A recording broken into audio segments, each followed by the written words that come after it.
এক দেশে গভীর এক বন ছিল। সেই বনে গাছে গাছে পাখিরা গান গাইত। সেই বনেই থাকতেন এক জাদু বুড়ি। বন জঙ্গলের সব পশু পাখি তাকে খুব ভালোবাসত, কিন্তু মিথ্যা কথা তিনি একদম সহ্য করতে পারতেন না। একদিন এক শিয়াল লাজুক মুখে ধীরে ধীরে বুড়িমার কুঁড়ে ঘরের দিকে এগিয়ে এলো। শিয়াল বলল, বুড়িমা, তুমি কি আমাকে একটু সাহায্য করবে? বুড়িমা বললেন, করব, তবে কখনো মিথ্যা কথা বলতে পারবে না। লজ্জা পেয়ে শিয়াল বলল, আমি বাঘমামার বউ হতে চাই।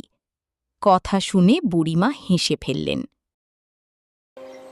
তারপর বুড়িমা জাদুর কাঠি ঘুরালেন। চারদিকে ঝিকিমিকি আলো ছড়িয়ে পড়ল। মুহূর্তের মধ্যেই শিয়াল সুন্দর লাল শাড়ি পরা এক বউয়ে পরিণত হল। বানর আর ভালুক পালকি কাঁধে তুলে শিয়ালকে বাঘের বাড়িতে নিয়ে গেল।